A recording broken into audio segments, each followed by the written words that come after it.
Bajirao Reddy institute योजना analysis के आज के अंक में हम पार्ट 2 जो अक्टूबर की योजना है आधारभूत संरचना उसके दूसरे भाग को देखेंगे। पहले पार्ट में ज़रा सा बता दें ताकि तारतम्यता बनी रहे, तो हमने योजना में जो संपादकीय है उसको समझा आया था, उसी में एक प्रधानमंत्री गति शक्ति है उसको समझा, और जो सड़क परिवहन है उसको समझा, और रेलवे परिवहन। ये चार चीज़ें जो अक्टूबर 2023 की योजना का आधारभूत संरचना वाले पार्ट से था उसको समझा। जहाँ तक आधारभूत संरचना है वह वो चीज़ होती है जो हमने उसमें बताया है, फिर थोड़ा सा ब्रीफ कर दूँ कि जो किसी भी बिजनेस को, और यहाँ पे हम अपने अर्थव्यवस्था को संदर्भ में लेके चलें तो किसी भी अर्थव्यवस्था के किसी भी क्षेत्र को संचालित करने के लिए, चलायमान रखने के लिए जो महत्वपूर्ण चीज़ें होती हैं जिसके बगैर वो चलायमान नहीं हो सकती है। जैसे अगर मकान है तो मकान के नींव के बगैर आप मकान नहीं बना सकते। अगर मकान का नींव कमज़ोर है तो मकान बहुत अच्छा, घर बहुत अच्छा नहीं बन सकता। इसी तरह से अर्थव्यवस्था में इंफ्रास्ट्रक्चर महत्वपूर्ण भूमिका अदा करता है। परंपरागत रूप से इसमें दृश्य में ही रहता है, जैसे कि सड़क है, रेलवे है, पोर्ट है ना। लेकिन जैसे जैसे समय बदलता जा रहा है, जैसे जैसे हमारे पास नए नए चीज़ आ रहे हैं, वैसे वैसे इसमें जो है जैसे परिवहन के साधन में वायुयान हो गया है, स्पेस टेक्नोलॉजी हो गई है, ठीक है। जो भी इसमें कवर है इस योजना में उसको हम पार्ट 3 में कवर करेंगे, ठीक है। आज की योजना में अगर हम देखें तो इसमें दो महत्वपूर्ण टॉपिक कवर किए गए हैं, जो एक तरह से कह सकते हैं कि उसमें से एक तो बिल्कुल नया है, वो है यूनिटी मॉल परियोजना, ठीक है।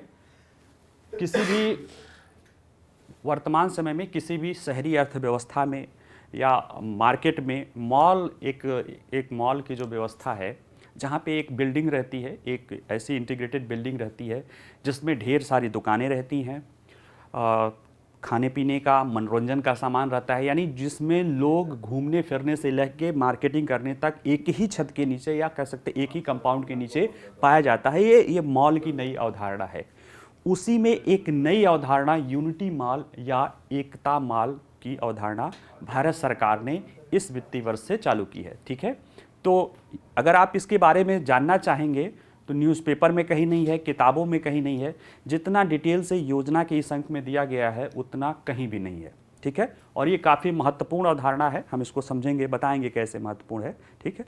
उसके बाद जो दूसरा है कृषि अवसंरचना, ये जो दूसरे टॉपिक है वो कृषि अवसंरचना है। कृषि अवसंरचना में कृषि के लिए जो महत्वपूर्ण चीज़ें होती हैं उन पर चर्चा किया गया है और बताया गया है कि कृषि का भारत के संदर्भ में क्या स्थिति थी, आज क्या स्थिति है, और इसको लेकर किन किन क्षेत्रों में क्या क्या काम किया गया है, ठीक है। और जो तीसरा टॉपिक है वो छोटा सा टॉपिक आपके फ्रंट पेज पे ही था, जो है फ्रंट के सेकंड पेज पे, उसमें एक योजना है जो प्रधानमंत्री ने 17 सितंबर 2023 को विश्वकर्मा जयंती के अवसर पे लॉन्च किया था, प्रधानमंत्री विश्वकर्मा योजना, ठीक है। तो इनको भी हम समझने की कोशिश करते हैं, ठीक है।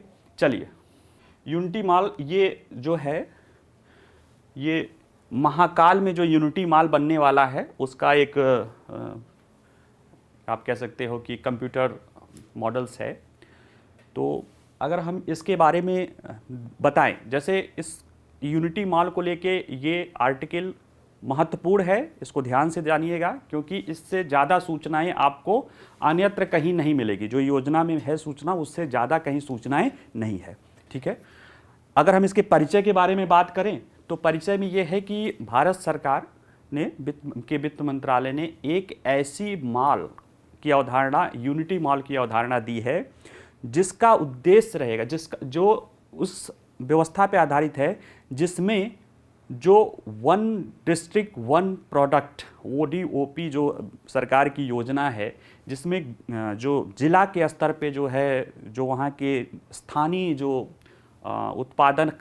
उत्पादन है या उत्पादकों को महत्वपूर्ण बनाने के लिए लाया गया है, उसको जुड़े हुए, यानी उसमें प्लस जो GI टैग प्रोडक्ट होते हैं उसको लेकर उसको और भी जो महत्वपूर्ण, जो किसी राज्य विशेष के लिए महत्वपूर्ण जो उत्पाद होते हैं उनको वहाँ पे शोकेस करने की और बेचने की एक इंटीग्रेटेड अवधारणा है, ठीक है। यानी कि one district one product, GI product, यानी जिसको ज्योग्राफिकल भौगोलिक संकेतक कहते हैं। अभी चौंकिए मत, इसमें सब बताएंगे, टेंशन मत लीजिए, सुनते जाइए आराम आराम से।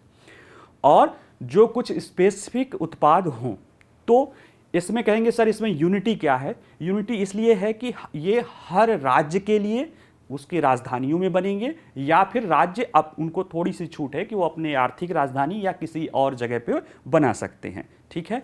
इसमें जो बात है कि इसमें जो भी यूनिटी मॉल बनेंगे उसमें 36 दुकानें भारत के अन्य राज्यों के लिए होंगी।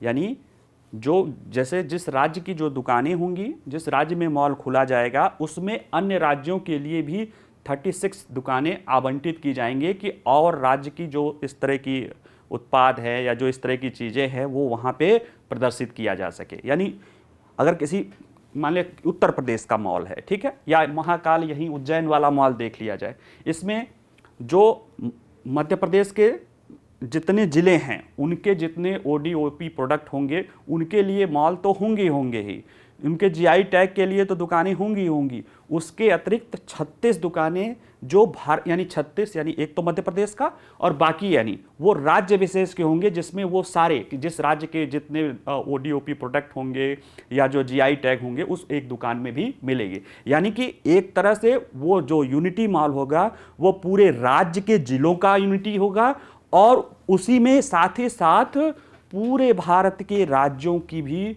जो उत्पादन है, लोकल लेवल का उत्पादन है, लोकल लेवल की वस्तुएं हैं, उनको बेचने का ये अभिनव प्रयास है, ठीक है। इसकी प्रेरणा जो है केवड़िया में जैसे आज यूनिटी डे ही मनाया जा रहा है, ठीक है। ये तो बहुत अच्छा सौभाग्य है कि आज ही के दिन इसको हम पढ़ा रहे हैं, सोच के नहीं है लेकिन सौभाग्य है ये कि यूनिटी मॉल जी जो अवधारणा है, जो केवड़िया में जो है गुजरात में जो सरदार पटेल जी की मूर्ति बनी है वहाँ पे एक इसी तरह का मॉल बनाया गया है। उसी के तर्ज पे पूरे भारत में इस तरह का करना है। इससे एक तो भारत का जो आपस में एकीकरण होगा, क्योंकि एक ऐसा जगह होगा जहाँ पे सभी राज्यों के जो विशेष स्थानीय उत्पाद हैं उनको बढ़ावा मिलेगा, पूरे राज्य के जो स्थानीय उत्पाद है वो एक जगह बढ़ावा मिलेगा, साथ ही में वहाँ पे मनोरंजन, क्रीड़ा, फूड कोर्ट, क्या कह सकते हैं आप, जो जैसे जो आधुनिक माल के जो जो इंफ्रास्ट्रक्चर होते हैं जैसे सिनेमा हॉल, बच्चों के खेलने के लिए, ये सारी चीज़ें भी रहेंगी कि लोग उसको मनोरंजन के रूप में भी ले, साथ ही में वहाँ पे स्थानीय स्तर या पूरे भारत के लिए और वहाँ के भी स्थानीय स्तर की जो उत्पादन है उसको महत्व मिले। इससे होगा क्या? इससे होगा कि जो भारत मेक इन इंडिया या लोकल फॉर लोकल की अवधारणा प्रधानमंत्री जी ने चलाई है, उसको ग्रास रूट लेवल पे फैलाने पे ध्यान दिया, उसको मजबूती मिलेगी, ठीक है। यानी मॉल एक आधुनिक शहरी अवधारणा है, इसको भारत के परंपरागत जो उत्पादक चीज़ें हैं उनसे आपस में फ्यूजन करके जोड़ने की एक अभिनव प्रयास है, ठीक है। आप कह सकते हैं एक क्रांतिकारी प्रयास है। चलिए आप इसको धीरे धीरे हम लोग समझते हैं। इसमें देखिए तथ्यात्मक चीज़ें ज़्यादा हैं, जो इसको धीरे धीरे हम करके समझना शुरू करते हैं। यूनिटी मॉल राज्यों में विस्तृत बाजार के रूप में काम करेंगे, जिन्हें एक जिला एक उत्पाद, भौगोलिक संकेतक टैग वाले उत्पादों और स्थानीय स्तर पर बनाए गए हथकरघा और हस्तशिल्प वस्तुओं के लिए तैयार किया गया है। यानी यह एक इंफ्रास्ट्रक्चर प्रोजेक्ट है, यानी एक शहरी इंफ्रास्ट्रक्चर प्रोजेक्ट है, एक मार्केट प्लेस है जिसमें समस्त जो आधुनिक शहरी बाजार की अवधारणाएं हैं वो रहेंगी, लेकिन वहां पे बेचा क्या जाएगा? एक जिला एक प्रोडक्ट का, उसमें एक उत्पाद का जो प्रोडक्ट बेचे जाएंगे, भौगोलिक संकेतक के प्रयोग बेचे जाएंगे और जो स्थानीय स्तर पे हथकरघा या इस तरह के उत्पादक होते हैं, ठीक है। और इसकी अवधारणा 2023-24 के अपने बजट भाषण में वित्त मंत्री ने कहा था कि प्रत्येक राज्य में यूनिटी मॉल की स्थापना की एक उल्लेखनीय पहल है, ठीक है। इनको राज्यों की राजधानियों के लिए कहा गया है लेकिन राज्यों को ये छूट दी गई है कि वो अपनी सुविधा के अनुसार आर्थिक राजधानी या जिसे वो सांस्कृतिक क्षेत्र, जो सांस्कृतिक पर्यटन के लिए महत्वपूर्ण स्थान हो, उसके लिए कर सकें। जैसे अभी जो तस्वीर दिखी थी, जो इमेज दिखी थी, वो महाकालेश्वर या उज्जैन का है। तो उज्जैन न उनका आर्थिक कैपिटल है, न वहाँ का कह सकते हो कि राजधानी है, राजधानी भोपाल है, लेकिन उज्जैन वहाँ के लिए एक सांस्कृतिक पर्यटन का केंद्र है। चूँकि महाकालेश्वर मंदिर वहाँ पे स्थित है, इसलिए वहाँ पे किया गया है। ठीक है, अब यूनिटी माल की विशेषताएं क्या है? देखिए, विशेषताएं जैसे मैंने अभी बताया कि एक अभिनव प्रयास है जिसमें जो शहरी इंफ्रास्ट्रक्चर है, जो शहरी अवसंरचना या शहरी मार्केट की एक बहुत बड़ी मॉल कल्चर क्या कहा जाता है कि एक शहरी अवधारणा, जैसे पहले डाउनटाउन बिखरे बिखरे मार्केट, अब वो सारे मार्केट को एक जगह कर दो और साथ ही में वहाँ हर तरह की, जैसे खाने पीने के लिए, बच्चों के खेलने के लिए, वहाँ पे लोगों के घूमने फिरने के लिए, वहाँ पे सिनेमा हॉल यानी मनोरंजन, मस्ती और व्यापार, जो बाजार, सबको एक साथ जोड़ने की जो अवधारणा है, उसी को अब कहाँ लेके जा रहे हैं? वो स्थानीय लेवल के लोगों से उसको जोड़ रहे हैं। तो ये एक तरह से कह सकते हो, जैसे देखिए इस बात को, कि यह पहल पूरे देश में बुनियादी ढांचे के विकास को आगे बढ़ाने और राज्यों में पूंजी निवेश को प्रोत्साहित करने की केंद्र सरकार की प्रतिबद्धता का एक अभिन्न अंग है। राज्य के विभिन्न जिलों के विशेष उत्पादों के समृद्ध पटल को प्रदर्शित करने के लिए हर माल में प्रत्येक जिले के लिए एक पृथक दुकान होगी। यानी अगर आप इसको समझिए कि इसमें क्या होगा, जरा सा समझिए। जैसे कि ये कोई मॉल है यहाँ पे, तो पहला कि प्रत्येक राज्य के सभी जिलों, यहां तक कि जो जिलों की घोषणा कर गई है उनके लिए भी एक दुकान। क्यों? एक दुकान। यानी जैसे यूपी को लेंगे अगर आप, तो यूपी में 75 जिले हैं, तो अगर यूपी में जो माल एकता माल बनेगा उसमें 75 दुकानें तो यूपी के 1 डिस्ट्रिक्ट 1 प्रोडक्ट होंगे। हर जिले की अपनी उसमें दुकान अलॉट किया जाएगा, जो उस जिले की विशेष सामान वहां पे बेचा जाएगा। ठीक, और उसमें जो उस जिले में जो जीआई टैग वाले सामान होंगे वो तो होंगे। साथ ही इसमें 36 राज्यों के लिए, यानी 29 राज्य और 29 राज्य और 7 केंद्र शासित प्रदेश, नहीं 9 केंद्र शासित प्रदेश और 27 राज्य, 36 राज्यों के लेकर जो है, जम्मू कश्मीर 2 केंद्र शासित हो गया है, 36 राज्य और केंद्र शासित प्रदेशों के लिए भी दुकानें आवंटित होंगी, जिसमें उन राज्यों के अपने अपने जो भी जितने 1 डिस्ट्रिक्ट 1 प्रोडक्ट, मान लिया जैसे यूपी में अगर आ गया कि चलो हरियाणा का, तो जितने हरियाणा के जिले हैं उनके वो एक जिला एक उत्पाद या 1 डिस्ट्रिक्ट 1 प्रोडक्ट उस एक दुकान में रहेंगे, या हरियाणा की जो जीआई टैग है वो भी वहां पे बेचा जाएगा। उससे क्या होगा, जैसे हम गए वहां पे, तो हम अगर अपनी यूपी के मॉल में गए या अपने बिहार के मॉल में गए, तो हम वहाँ पे जाएंगे तो बिहार के सभी जिलों की दुकानें तो वहाँ पे हैं ही हैं, लेकिन सभी राज्यों की भी चीज़ें हैं और वहाँ पे थोड़ा थोड़ा शोकेस है। तो अब हमें अपने राज्य की जो वस्तुएं हैं उनके बारे में पता चल गया, साथ ही में भारत के जितने भी राज्य हैं उनमें जितनी इस तरह की वस्तुएं हैं उन सब के बारे में हमें जानकारी मिल जाएगी और हम उनमें से खरीद सकते हैं। हो सकता है अगर हमें और बड़े पैमाने पे खरीदना होगा तो वो या तो चूंकि पर्यटक स्थल पे होंगे या राज्य की राजधानियों में होंगे, हम वहां पे जाके चीजों को कर सकते हैं। यानी कुछ दुकानें, जो राज्यों की दुकानें, ये शोकेस के लिए होंगी, हालांकि वहां भी चीजें बिकेंगी और ये सभी के लिए होगा। तो कहीं ना कहीं ये पूरे राज्य के स्तर पे सभी जिलों को और पूरे भारत के स्तर पे सभी राज्यों को आपस में जोड़ने वाली एक यूनिक अवधारणा है, एकता बढ़ाने वाली अवधारणा है, इसीलिए इसे यूनिटी मॉल कहा गया है। ठीक है, जैसे अगर उसमें जो 36 दुकानें होंगी तो हर राज्य के प्रतिनिधि, हर राज्य के लोग होंगे जो आएंगे, उसमें अपना अपना दुकान लगाएंगे, तो उनमें क्या होगा, आपस में एक एकता का भाव आएगा। ठीक है, इसके लाने के लिए अगर उद्देश्यों को देखेंगे तो इसको जरा जल्दी जल्दी देख लेते हैं। तो उसमें देखिए क्या है, राष्ट्रीय एकता को बढ़ावा मिलेगा, मेक इन इंडिया और आत्मनिर्भर भारत पहल की प्रगति में तेजी आएगी, स्थानीय कारीगरों को अपने उत्पादों को प्रदर्शित करने और बेचने में सहूलियत होगी, रोजगार के अवसर पैदा होंगे, कौशल विकास बढ़ेगा, स्थानीय व्यंजनों को प्रोत्साहित करेंगे, क्योंकि जो जीआई टैग में उसमें व्यंजन आदि भी होते हैं, तो स्थानीय व्यंजनों को भी प्रोत्साहित किया जाएगा। इसमें सांस्कृतिक विरासत का भी प्रचार करेंगे, पर्यटन को बढ़ावा मिलेगा और अंततः ये सब कुछ होगा तो क्या होगा, आर्थिक समृद्धि में योगदान के अवसर प्रदान करके इसको लाया गया है। यानी ये सारी चीजें जब इसका हो जाएगा।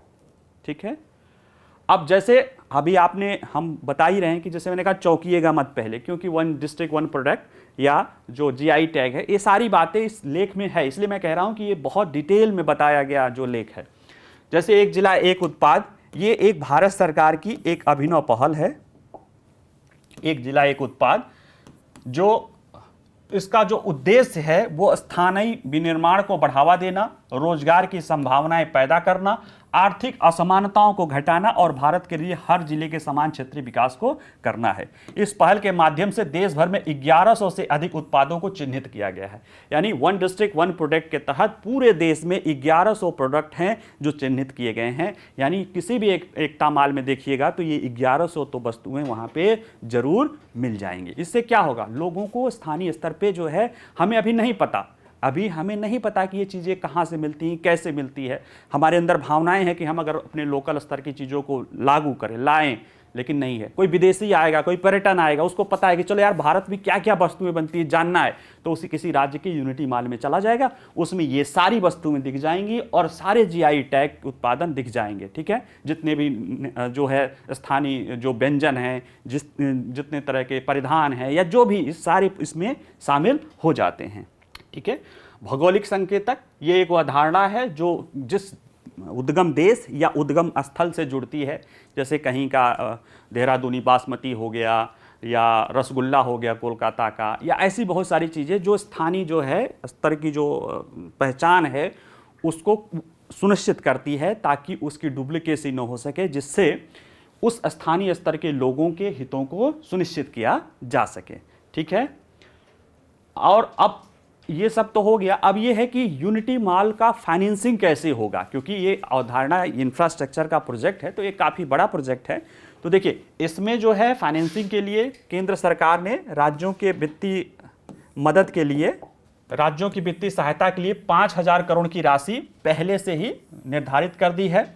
और राशि राज्यों को जिलों की संख्या के आधार पर, जैसे जिन राज्यों में जितने जिले हैं, अब जैसे यूपी का यूनिटी मॉल सबसे बड़ा होगा क्योंकि वहाँ पे तो 75 जिलों के लिए तो 75 दुकानें तो ऐसे ही बनेंगी। ठीक है, बाकी 36 तो सब जगह रहेगी। तो इसलिए कि जिस जिलों की जितनी संख्या होगी उसके आधार पर राशि आवंटित की जाएगी और राज्यों को क्या करना होगा, निःशुल्क भूमि उपलब्ध करानी होगी और वे अपने बजट से परियोजना के लिए अतिरिक्त धन भी आवंटित कर सकते हैं। यानी जो राज्य सरकार है उसको केंद्र सरकार ने जो एक फंड बनाया है 5,000 करोड़, वो जितने जिले हैं उनके जिलों के अनुसार मिलेगा। राज्यों को निःशुल्क भूमि उपलब्ध करानी होगी और साथ ही में अगर कुछ जरूरत बजट पड़ेगी तो वो भी राज्य करेंगे।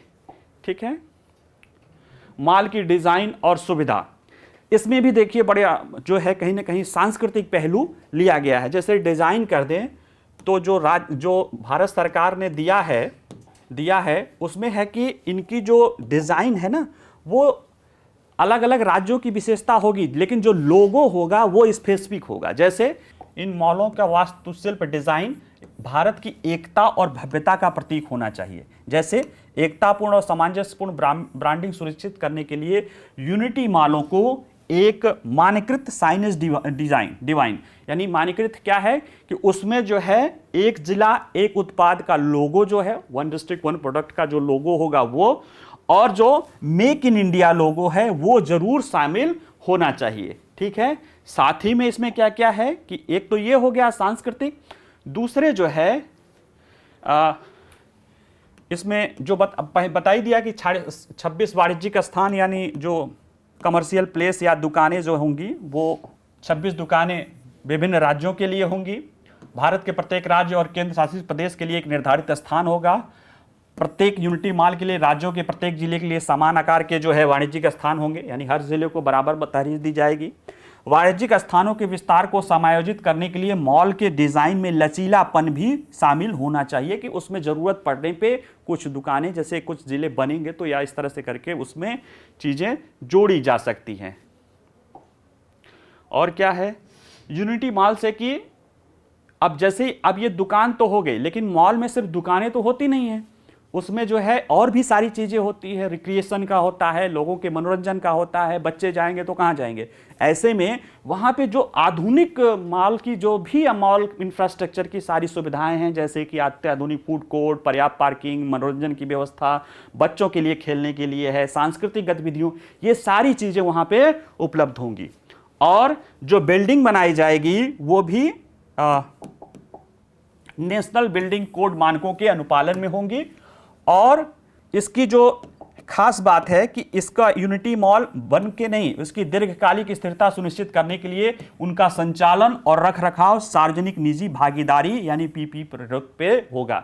यानी जो मॉल बना गया, लेकिन ये मॉल मेंटेन रहे, क्योंकि जो देखिए मॉल जो निजी क्षेत्र के हैं वो मेंटेन रहते हैं। आप किसी भी मॉल में जाओ, साफ सफाई देख सारी चीज़ें होती है, तो सरकार बनाएगी, क्योंकि आप मॉल इसको बनाने के लिए इससे पता है कि इसका सरकार का उद्देश्य क्या है, आम लोगों जो आम स्तर लोकल स्तर की जो चीज़ें हैं उसको सामने लाना, उसको लोगों के सामने लाना। तो इसमें अभी बहुत लाभ का उद्देश्य सरकार का नहीं है, इसलिए सरकार निवेश कर रही है, लेकिन इसके रखरखाव की भी जरूरत होगी, इसलिए सरकार इसमें पब्लिक प्राइवेट पार्टनरशिप या लोक निजी भागीदारी करेगी, जिसमें राज्य सरकारें इसको बनाएंगे और इसके मेंटेनेंस की जिम्मेदारी यानी जो स्वामित्व होगा वो राज्यों के पास भी होगा, लेकिन मेंटेनेंस आदि की जिम्मेदारी जो है वह कह सकते हो कि आप निजी क्षेत्र के पास होगा। मंजूरी की प्रक्रिया, अब ये जान लीजिए, कोई बहुत इंपॉर्टेंट नहीं है।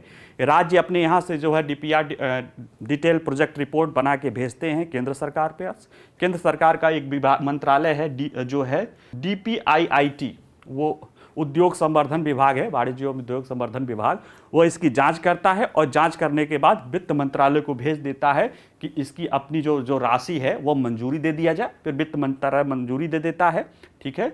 और इसमें जो है फिर इनको अगर देखा जाए तो राज्यों ने इसका स्वागत किया है और अभी तक 9 राज्यों ने इसके लिए जो है राज्य DPR भेजे हैं, जिसमें 8 राज्यों में इसको स्वीकृति दे दिया गया है। सिक्किम में जो है इसको उस पर चल रही है, हालांकि अभी गोवा ने भी कर दिया है, लेकिन जब ये लिखा गया था, जब आर्टिकल लिखी गए तो उस समय तक 9 राज्यों ने ही DPR भेजा था, ठीक है। तो जैसे एक राज्य के लिए 2 राज्य के लिए वह वैसे आगे भी चले जाएगा, ठीक है। अब इसमें देखिए कि जो थोड़ा सा जैसे प्रीकल भी जान लीजिए कि जो भी अभी तक राज्यों के लिए स्वीकृत व्यवस्थाएं हैं, उनमें से जो राज्य हैं उनके लिए क्या क्या है छोटा छोटा देख लें। जैसे असम में यूनिटी राज्य, वहाँ की राजधानी गुवाहाटी में बनेगा। छत्तीसगढ़ में यूनिटी मॉल रायपुर के देवेंद्र नगर, जो वहाँ की एक तरह से राजधानी है, वहाँ बनेगा। और यहाँ पे एक ये जो इसका डिज़ाइन बनेगा उसको जो है चावल के दाने के आकार का बनाया गया है, क्योंकि छत्तीसगढ़ को धान का कटोरा कहते हैं। तो कहीं ना कहीं जो राज्य हैं इनको कहा कि अपने सांस्कृतिक और जो विशेष पहचान है उसको भी आधार पर देकर किया जाएगा, ठीक है। नागालैंड में यूनिटी मॉल दीमापुर हवाई अड्डे के पास यानी उनकी अपनी राजधानी में बनेगा। मध्य प्रदेश में उज्जैन में बन रहा है और 2.25 यानी 2,25,000 वर्ग मीटर में यह फैला हुआ है और अभी तक जितने भी मॉल अभी किए गए उसमें सबसे बड़ा है, ठीक है, मध्य प्रदेश का जो है उज्जैन वाला। और यह उज्जैन महाकालेश्वर तीर्थ स्थल की जो जहाँ पे है उज्जैन जिले में उसमें स्थित किया गया है, ठीक है। मेघालय में शिलांग शहर में है। गुजरात में यूनिटी मॉल जो है वो अहमदाबाद में नहीं है, वो केवड़िया में है। केवड़िया में कहाँ, जहाँ स्टेच्यू ऑफ यूनिटी बनी है सरदार पटेल जी की, उसमें है। और इसका डिज़ाइन अशोक चक्र के आधार पे केंद्रित है और इसमें जो है अशोक स्तंभ है। और इसी से प्रेरित होके, इसी केवड़िया वाले उससे जो यूनिटी मॉल से प्रेरित होके इसको सरकार ने और राज्यों के लिए अपनाया है।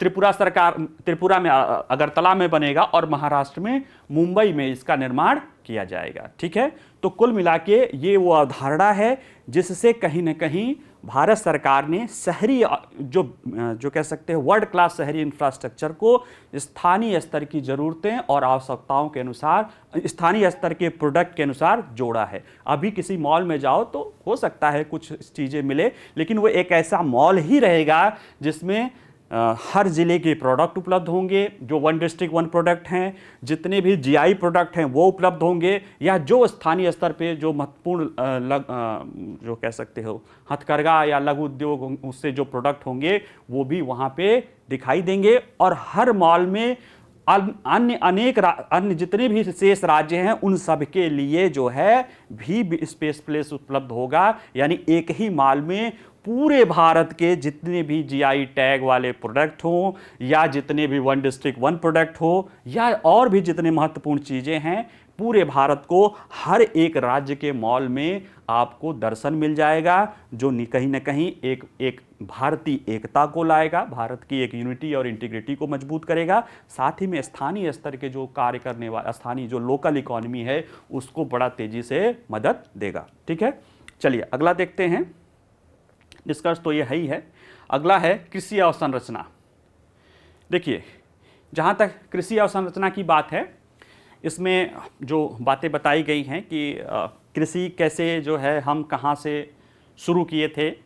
पहले तो शुरुआत में ही ये है कि अभी कोरोना काल बीता है, उस समय जब दुनिया खाद्यान्न के संकट से था, तो कैसे हमने उससे अपने को उबरा और उसी दौरान हमने दुनिया को खाद्यान्न भी काफ़ी मात्रा में निर्यात किया है, यानी अपनी भी खाद्य सुरक्षा सुनिश्चित की है और दुनिया की खाद्य सुरक्षा सुनिश्चित की है। ऐसा कैसे हो सका? ऐसा इसलिए हो गया कि आज हम कह सकते हैं कि खाद्यान्न उत्पादन में हम एक तरह से सक्षम हैं, कुछ एक को छोड़कर अपनी खाद्य सुरक्षा को संदर्भ में। जबकि 1950 और 60 के दशक में हमारी स्थिति ऐसी थी कि हम जो है आयात होता था तो हम पेट भरते थे। तो वहाँ से जो यहाँ तक की विकास यात्रा है, इसको संक्षेप में समझाने की कोशिश इस आर्टिकल में की गई है। चलिए इसको हम समझते हैं। 2020-21 में कोविड आपदा के बाद आपूर्ति श्रृंखला में व्यवधान हुआ और खाद्य जो सुरक्षा थी, वायबिलिटी थी, वो दिक्कत में आई और ये दुनिया के लिए खाद्य सुरक्षा की समस्या हो गई। और ऐसे में सरकार ने देश के कमजोर वर्ग को खाद्य असुरक्षा से बचाने के लिए कई सारे प्रयास किए। जैसे सबसे पहले उसमें क्या किया गया कि भारत सरकार ने जो प्रधानमंत्री गरीब कल्याण अन्न योजना है, उसके तहत जो शुरुआत में क्या था कि जो खाद्य सुरक्षा, जिनको खाद्य सुरक्षा कानून के तहत जिन 80 करोड़ से ज़्यादा लोगों को जो है खाद्यान्न उपलब्ध होता था 3 रुपये, 2 रुपये, 1 रुपये किलो में, वो तो चलने दिया। उसके साथ साथ उतना ही खाद्यान्न की मात्रा फ्री में उनको उपलब्ध कराया गया। ठीक है, और ये कोरोना काल में भी चला और जो है 21-22 में भी चला और 22-23 में भी वो स्थिति चलती रही, दोनों योजनाएं चलती रही।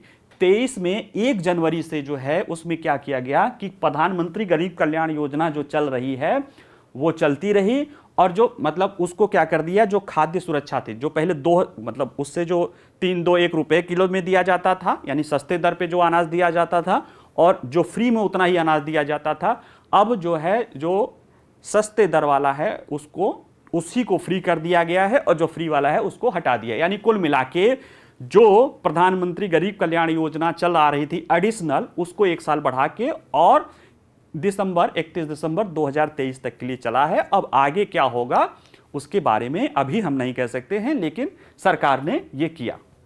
और 2020-21 से लेके 22-23 के दौरान सरकार लगभग प्रतिवर्ष 19.83 मिलियन, यानी लगभग 20 मिलियन, यानी 2 करोड़ टन खाद्यान्न जो है या चावल या इस तरह का निर्यात करती थी।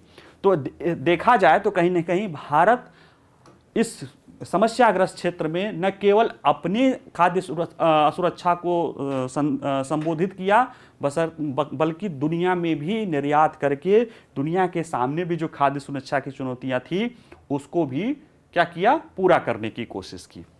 जहां तक भारत में खाद्यान्नों के उत्पादन की विकास यात्रा है, अगर उसको समझें तो 1950 से 60 के दशक में जो है हमारी स्थिति ऐसी नहीं थी।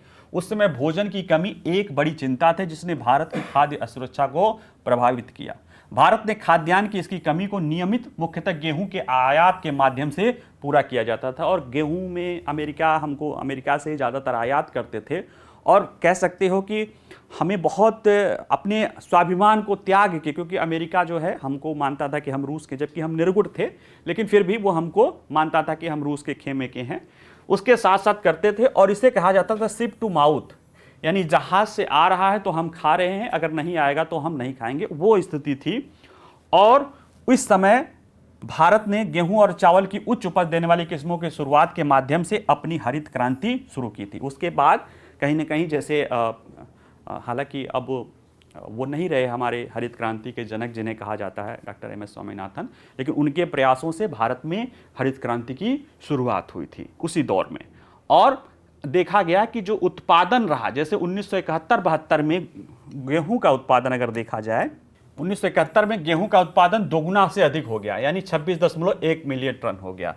चावल का उत्पादन 65-66 में इतना मीट्रिक टन से बढ़ के 43 मिलियन मीट्रिक टन हो गया। ठीक है, और 2000 के बाद, वर्ष 2000 के बाद से भारत चावल का निर्यात करना शुरू कर दिया और हाल के वर्षों में वैश्विक चावल निर्यात में लगभग 40% हिस्सेदारी के साथ भारत दुनिया में शीर्ष चावल निर्यातक है। ये है हमारी वर्तमान की कृषि की खाद्य स्थिति। ठीक है, तो अब क्या रुझान है, अगर हम देखें कि जैसे ये स्थिति आई तो इसमें क्या कैसे रुझान हुआ, तो अगर हम देखें खाद्यान्नों के उत्पादन में, इसमें ज़्यादातर फैक्चुअल ही है लेकिन थोड़ा थोड़ा देख लेते हैं। खाद्यान्नों को लेकर देखा जाए तो कुल खाद्यान्न उत्पादन 1955-51 में 51 मिलियन टन से बढ़कर 2022-23 में 330 मिलियन टन हो गया। यानी देखा जाए तो इसमें 6.5 गुना की वृद्धि हुई कुल खाद्यान्न में, जिसमें अनाज और दालें दोनों शामिल है। फलों और सब्जियों का उत्पादन देखें तो 12 गुना बढ़ गया है। इस प्रकार राष्ट्रीय खाद्य सुरक्षा और पोषण सुरक्षा में उल्लेखनीय और लाभकारी परिवर्तन देखा गया है। ठीक है, तो अब देखिए कि जो अनाज है उसमें भी जो गेहूं और चावल है वह कई गुना ज्यादा बढ़ा है। टोटल 6.5 गुना बढ़ा है, यानी अनाज प्लस दालें 6.5 गुना बढ़ी है। फल सब्जियां आदि जो है 12 गुना बढ़ी है, लेकिन गेहूं और चावल तो कई गुना ज्यादा बढ़ा है। ये किसी भी देश के लिए जो है उपलब्धि हो सकती है। ठीक है, और ये बढ़ा कैसे कि सिंचाई में सुधार किया गया, उन्नत बीजों को लाया गया, उर्वरकों को बढ़ाया गया, ये सारी चीजें करके कहीं ना कहीं सुधार हुआ। साथ ही में सरकार ने जो है अपनी जो मार्केट पॉलिसी है, जो एमएसपी है, इस तरह की चीजें करके जो है इस जो विकास यात्रा को प्रेरणा दी। तो ये जो चीजें हुई, क्या सिंचाई में सुधार, बिजली में सुधार, बुनियादी नहरों में सुधार, उर्वरकों में सुधार, उन्नतशील जो है बीजों में सुधार, और जो उसकी कह सकते हो न्यूनतम समर्थन मूल्य और जो बाजार प्रणाली को बेहतर किया, ये सारी चीजें मिलकर ही कृषि का अवसंरचना बनाती हैं। क्योंकि अगर ये नहीं होता तो आप कृषि के क्षेत्र में, आप बताइए कृषि के लिए क्या क्या जरूरी है। जमीन जरूरी है, पानी जरूरी है, फिर बीज जरूरी है, फिर उसके लिए उर्वरक जरूरी है। अब वो उत्पादित हो गया तो उसके लिए जो है उसको कहीं बेचोगे, उसके लिए बाजार की जरूरत है। इतनी सारी चीजें होनी ही चाहिए, यानी सिंचाई की बेहतर व्यवस्था, भूमि की उत्पादकता और साथ में उर्वरकों का उचित प्रयोग, उन्नतशील बीज, यानी बीज में उन्नतशील और बेहतर बीज हो जो जलवायु परिवर्तन को लेकर, और सारी चीजें हैं। और जब आप उत्पादन कर लिए तो उसका सही ढंग से विपणन और मार्केटिंग, ताकि जो उत्पादक है उनको उचित मूल्य या लाभकारी मूल्य दिया जा सके। ये सारी पहलू मिलके कहीं ना कहीं किसान जो कृषि अवसंरचना या एग्री इंफ्रास्ट्रक्चर का हिस्सा बनती है। ठीक है, इसी तरह से मोटे अनाजों का उत्पादन 2022-23 में 55 मिलियन टन हो गया, जबकि 1950-51 में ये 15.38 ट्रिलियन था। उसमें से सबसे ज़्यादा मक्का का उत्पादन होता है। ठीक है, और इसके लाभ को देते हुए सरकार ने जो है 2023 में संयुक्त राष्ट्र संघ इंटरनेशनल मिलेट ईयर घोषित किया है। ठीक है, सरकार के प्रयासों से हुआ है, किया तो यूनाइटेड नेशन ने ही है। हाँ, दालों के उत्पादन की बात करें तो दालें जो होती हैं वो लोगों के जो खासतौर से शाकाहारियों के प्रोटीन का बहुत प्रमुख स्रोत होती है, लेकिन इसमें लेकर अभी उतनी उन्नति नहीं हो सकी है। क्योंकि अगर देखें तो भारत वर्तमान में दालों का सबसे बड़ा उत्पादक और उपभोक्ता तो है, इस मामले में कोई शक नहीं। सबसे ज्यादा दालों का उत्पादन भी हम करते हैं, उपभोक्ता भी हम ही हैं। लेकिन कुल उत्पादन 1950-51 में 8.4 मिलियन टन था, वो 22-23 में 27 मिलियन टन हुआ। यानी देखा जाए तो लगभग 3 गुना 3.5 गुना की वृद्धि हुई है। और जनसंख्या वृद्धि के अनुसार दाल उत्पादन नहीं है, क्योंकि 1951 में 22.1 किलोग्राम प्रति व्यक्ति, यानी प्रतिवर्ष एक व्यक्ति के ऊपर जो है 22.1 किलोग्राम पड़ता था, वो 2022 में घटकर 6.4 किलोग्राम प्रति व्यक्ति हो गया है। कहीं ना कहीं हमारे जो दालों का उत्पादन है उससे ज़्यादा हमारी जनसंख्या बढ़ी है, इसलिए ये चिंता का विषय है। इसीलिए सरकार ने इसके लिए राष्ट्रीय खाद्य सुरक्षा मिशन, न्यूनतम समर्थन मूल्य और इस सारी चीज़ों को करके दालों के प्रोत्साहन का प्रयास सरकार कर रही है। इसी तरह से एक क्षेत्र और चिंता का विषय है, वो है खाद्य तेलों का। खाद्य तेलों के लिए हम अपने घरेलू मांग से नहीं पूरा कर सकते हैं और बहुत बड़े पैमाने पर हम आयात पर निर्भर हैं। अगर हम देखें पिछले साल का आंकड़ा, वित्त वर्ष 2022-23 का, तो हम कुल आवश्यकता का लगभग 55% आयात पे निर्भर हैं, यानी जो हम खाद्य तेल खाते हैं उसका 55% हम आयात पे निर्भर हैं। बड़ी विडंबना है, खाद्यान्न के लिए 55% पे निर्भर हैं और जो गैर खाद्य यानी जो कह सकते हो कि पेट्रोलियम प्रोडक्ट है उसके लिए 80-85% हम आयात पे निर्भर हैं। यानी हम अपने तेल के लिए और अर्थव्यवस्था के तेल के जो ज़रूरी फ्यूल के लिए, दोनों के लिए हम आयात पे निर्भर हैं। इसको बदलने की ज़रूरत है। तो इस दिशा में सरकार ने 2018-19 से राष्ट्रीय खाद्य सुरक्षा अधिनियम के तहत मिशन तिलहन योजना शुरू की। 2021-22 में पाम की खेती, यानी जो हम आयात करते हैं उसमें ज़्यादातर पाम ऑयल भी रहता है, उसके लिए उन क्षेत्रों में जहां तक कृषि संसाधन एवं इनपुट, ये इंफ्रास्ट्रक्चर का महत्वपूर्ण हिस्सा है। अगर उसमें देखें तो भूमि के आंकड़े अगर देखें तो 19-20 में फसलों की बुआई का शुद्ध क्षेत्रफल 130 मिलियन हेक्टेयर था, यानी 13 करोड़ हेक्टेयर, जो 1950 में 111.87 हेक्टेयर था। यानी बहुत ज़्यादा नहीं बदला, वो 118 से 130। भाई भूमि कितना बढ़ा लोगे, उसमें तो आप समझ ही रहे हो कि भारत के पास जितनी भूमि है उससे कई गुना ज़्यादा जनसंख्या रहती है। तो ये भूमि में नहीं परिवर्तन हो पा रहा है, तो हमें जो करना होगा वो क्या करना पड़ेगा, हमें भूमि की उत्पादकता बढ़ानी पड़ेगी और उसके लिए उन्नतशील बीज चाहिए, बेहतर उर्वरकों का प्रयोग चाहिए, बेहतर सिंचाई के साधन चाहिए। तो सरकार ने उस दिशा में किया। ठीक है, शुद्ध बुआई क्षेत्र में जो है वृद्धि नहीं बढ़ी।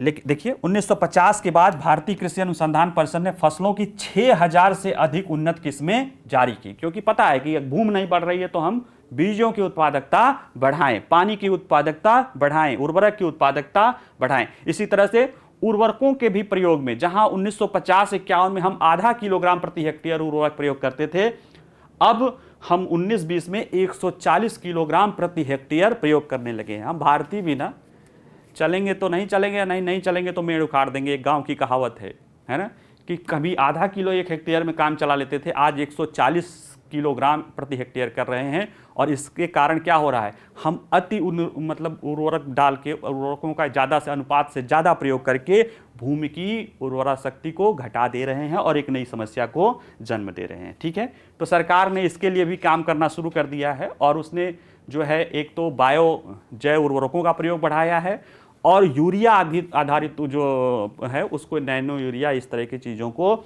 सरकार बढ़ावा दे रही है। और जहाँ तक अब भूमि तो बढ़ा नहीं सकते, तो जो बीज था उसमें 6000 प्रजातियाँ लाई।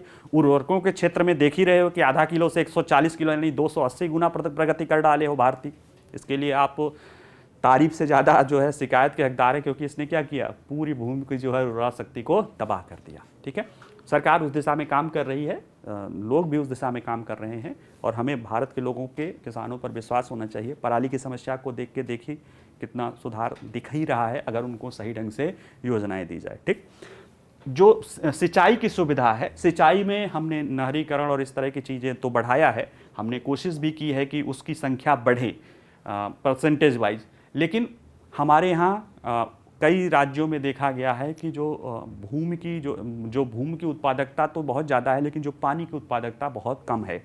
ठीक है, अभी अंतर्राष्ट्रीय जल दिवस पे, जो खाद्य सुरक्षा डे पे, water is life, water is food में ये बात, इस पे एक आर्टिकल अशोक गुलाटी जी ने लिखा है, आप जाके देख सकते हैं पीछे के वीडियो में।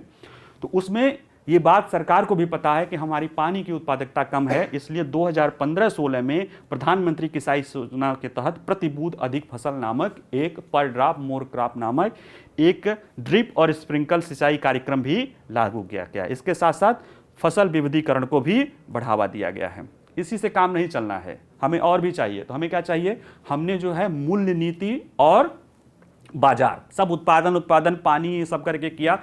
जब बाजार पे ही किसान को लाभ नहीं मिलेगा तो वो चीज़ें क्या करेगा, उत्पादन कर ले और फिर उसके किसी काम का नहीं। तो सरकार ने इसके लिए तो कृषि लागत और मूल्य आयोग की सिफारिश पे 23 यानी 22 फसलें हैं और एक गन्ना के लिए अलग से होता है, तो लोग अमूमन 23 लिख देते हैं, इनमें भी 23 लिखा है तो कन्फ्यूज मत होइएगा। 23 फसलों के लिए जो है, मतलब 22 फसलों के लिए MSP और एक गन्ना के लिए रेमोरेटिव प्राइस है, इनकी घोषणा करती है। और इनके न्यूनतम समर्थन मूल्य के खरीद करने के लिए जो है मंडियों में जो है मंडी की भी व्यवस्था है, वहाँ पे या सरकार अपने लेवल पे भी खरीदारी करती है। ठीक है, साथ ही में जो नवीन, वो कह सकते हो कि प्रौद्योगिकी बढ़ने से लोगों को सरकार ने एक नवीन अवधारणा लाई है, ई नाम, राष्ट्रीय कृषि बाजार agriculture national agriculture market national agriculture market नाम, उसको लाया है। 14 अप्रैल 2016 से शुरू किया गया था। यह क्या करता है कि किसानों के जितने भी, अभी क्या है कि हर राज्य की मंडी में अलग अलग है, उसमें क्या है कि 22 राज्य और 3 केंद्र शासित प्रदेशों के 1260 जो एपीएमसी मंडियां हैं उनको उनका एक ऑनलाइन पोर्टल पे हो गया है, जिससे कोई भी खरीदार है वो इतने 1260 मंडियों के बारे में, वो कहाँ पे क्या रेट है, कैसे है, उसके बारे में जानकारी ले सकता है। और इसमें 203 कृषि और बागवानी वस्तुओं की ऑनलाइन ट्रेडिंग होती है। तो ये कहीं ना कहीं एमएसपी का एक एडवांस है कि उसमें जो है एमएसपी में था और एमएसपी के बाहर नहीं था, तो इसमें ये बढ़ाया गया कि एमएसपी जो पूरे भारत के लेवल पे हो, यानी जो भी खरीदार है उसको अगर मान लिया कहीं पे उसको, या जो बेचने वाला है उसको कहीं ज़्यादा रेट मिल रहा है तो ऑनलाइन वहाँ पे बेच सकता है। इससे क्या है, जो बिचौलिए हैं ना उनको कम करने की कोशिश की जा रही है सरकार के द्वारा, ठीक है। और ये सारी चीज़ें जब हो रही हैं तो निश्चित रूप से कृषि क्षेत्र में जो है इनको मदद मिल रही है।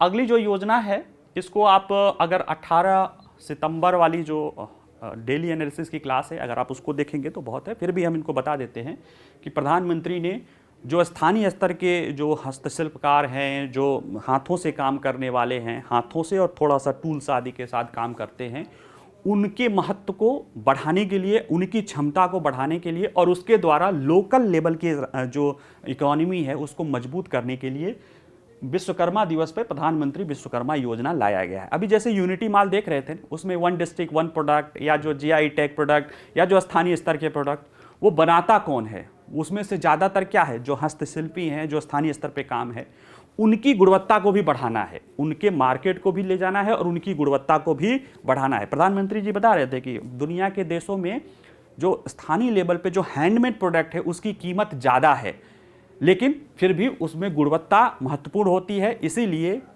इसको लाया गया है, ठीक है। तो इसमें जो है 17 सितंबर 2023 को कारीगरों और शिल्पियों के लिए लाया गया है। ये 13,000 करोड़ रुपए की केंद्र सरकार की, पूर्णतः केंद्र सरकार की योजना है, प्रधानमंत्री विश्वकर्मा योजना। इसके द्वारा शिल्पकारों को आधुनिक बाजार के लिए उनके कौशल को बढ़ाना है, कि जो आधुनिक बाजार हैं उनमें उनके कौशल को इतना बढ़ाया जाए कि वो आधुनिक स्तर की जो ज़रूरतें हैं उसके अनुसार वो अपने प्रोडक्ट को बना सकें, ठीक है। इसमें जो क्या जो प्रावधान है तो उसमें ये है कि इसका उद्देश्य पारंपरिक कारीगरों और शिल्पकारों द्वारा पेश किए जाने वाले उत्पादों और सेवाओं की पहुंच और गुणवत्ता को बढ़ावा देना है। यह योजना यानी इस साल से 2023-24 से 27-28 तक 5 वित्तीय वर्षों के लिए लागू होगी और इसमें काफ़ी ज़्यादा उत्साह, जैसे जब 17 सितंबर से अब तक के बीच में देखा गया है कि विभिन्न सारे जो इसके जो कारीगर हैं उनके द्वारा काफ़ी उत्साह दिखाया गया है। और इस योजना को 13,000 करोड़ रुपए के परिव्यय के साथ पूरी तरह से केंद्र द्वारा, यानी इसमें राज्यों को वित्त पोषण नहीं किया गया है, ये केंद्र द्वारा ही किया जाएगा। इसमें जो पात्र लोग हैं, इसमें देखिए कि पीएम विश्वकर्मा योजना के तहत 18 पारंपरिक शिल्पकार शामिल हैं। 18 जैसे बढ़ई है, नाव बनाने वाले, शस्त्रागार, लोहार, जो हाथ से काम करते हैं और खासतौर से ग्रामीण अर्थव्यवस्था से जुड़े हुए हैं, ठीक है। ये उस तरह के हैं। इससे लाभ कैसे होता है तो देखिए, जैसे पहले भी योजना के तहत व्यक्ति हैं, कोई भी व्यक्ति है वो ऑनलाइन रजिस्टर्ड कराएगा, फिर उसे बुनियादी कौशल और प्रशिक्षण दिया जाएगा, यानी जो काम कर रहा है उसी के क्षेत्र में उसे बुनियादी कौशल और प्रशिक्षण दिया जाएगा। अब कौशल और प्रशिक्षण तो ठीक है, लेकिन उससे क्या होगा, तो उसके साथ साथ उनको कौशल और प्रशिक्षण के साथ साथ ही जो है 15,000 रुपये का जो है इसमें नीचे है 15,000 रुपये का एक जो है टूल किट्स दिया जाएगा, जिससे प्रशिक्षण दे दिया। पहले जो काम कर रहे थे वो तो कर ही रहे थे, उसमें उनको और प्रशिक्षण दिया, या नया चीज़ सिखाना हुआ तो नया चीज़ सिखाया, जो पूरा पहला चल रहा है उसी को और बेहतर किया। अब वो प्रशिक्षण पा गए, फिर उनको 15,000 रुपये तक का एक वाउचर दिया जाएगा, जिससे वो अपने ज़रूरत के अनुसार जो टूल्स चाहिए वो खरीद सकते हैं। अब टूल्स भी हो गया, प्रशिक्षण भी हो गया, लेकिन उनके पास पूंजी नहीं है, तो सरकार इसके लिए भी एक योजना लाई है, जो इसके सबसे महत्वपूर्ण हिस्सा है। एक योजना है, इसमें पहले 1 लाख रुपए पहली किस्त मिलेगी। पहली 1 लाख रुपए जो है कोलेटरल फ्री है, इसमें सरकार कोई आपसे बैंक गिरवी नहीं रखेगा, वो गिरवी की जिम्मेदारी सरकार की होगी। 1 लाख रुपए अगर उसको उस पहली किस्त को यानी जो दी जाएगी अगर 18 महीने में चुका देते हैं तो 2 लाख रुपए की और दूसरी किस्त होगी जिसे 30 महीने में चुकाना होगा। तो इससे कहीं ना कहीं एक बिना कोलेटरल के है, तो जो लोग जिनके पास कोई संपत्ति नहीं वो भी, हालांकि उनको प्रशिक्षण मिले रहेगा, रजिस्टर्ड रहेंगे, उनको मिलेगा। और इसमें बहुत सस्ते दर पे, यानी इसमें जो है ब्याज सब्वेंशन भी है, सरकार अगर जो चुका रहे हैं तो 5% की रियायती दर पे हो जाएगा। और अगर 18 महीने में, जैसे पहले 1 लाख मिलेगा 5% की दर पे, 8% उसका जो है मंत्रालय चुकाएगा, और जो कोलेटरल की जिम्मेदारी है, खर्चा, उसका भी सरकार चुकाएगा। न बैंकों को चिंता करनी है, न इनको करनी है, चिंता करनी है सरकार को। और अगर ये 18 महीने में इसको चुका देंगे, देखिए काम अच्छा करोगे तो प्रेरणा मिलेगी।